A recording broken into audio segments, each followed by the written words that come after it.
Harold and the Purple Crayon by Crockett Johnson. One evening, after thinking it over for some time, Harold decided to go for a walk in the moonlight. There wasn't any moon, and Harold needed a moon for a walk in the moonlight, and he needed something to walk on. He made a long, straight path so he wouldn't get lost, and he set off on his walk, taking his big purple crayon with him. But he didn't seem to be getting anywhere on the long, straight path, so he left the path for a short cut across a field, and the moon went with him. The shortcut led right to where Harold thought a forest ought to be.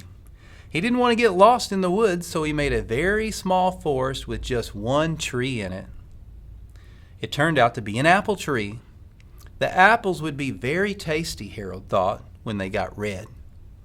So he put a frightening dragon under the tree to guard the apples. It was a terribly frightening dragon. It even frightened Harold. He backed away. His hand holding the purple crayon shook.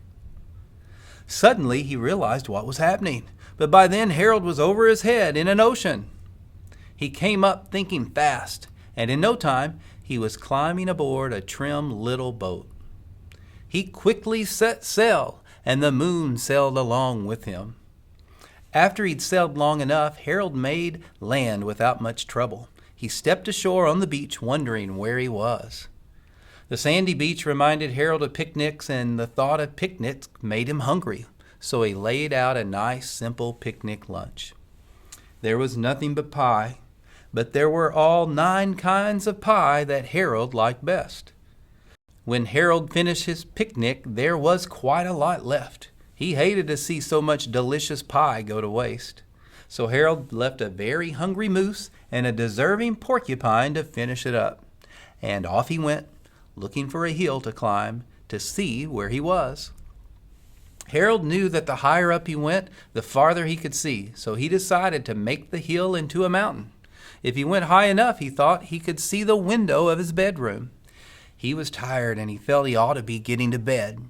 He hoped he could see his bedroom window from the top of the mountain. But as he looked down over the other side, he slipped, and there wasn't any other side of the mountain. He was falling in thin air. But luckily, he kept his wits and his purple crayon. He made a balloon, and he grabbed on to it. And he made a basket under the balloon big enough to stand in. He had a fine view from the balloon, but he couldn't see his window. He couldn't even see a house. So he made a house with windows, and he landed the balloon on the grass in the front yard. None of the windows was his window. He tried to think where his window ought to be. He made some more windows. He made a big building full of windows. He made lots of buildings full of windows. He made a whole city full of windows. But none of the windows was his window. He couldn't think where it might be. He decided to ask a policeman. The policeman pointed the way Harold was going anyway, but Harold thanked him. And he walked along with the moon, wishing he was in his room and in bed. Then, suddenly, Harold remembered. He remembered where his bedroom window was when there was a moon. It was always right around the moon. And then Harold made his bed. He got in it, and he drew up the covers.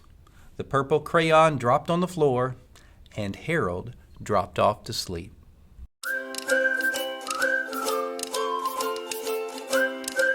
Thank you so much for watching. Please like and subscribe to see more videos like this at The Book Light.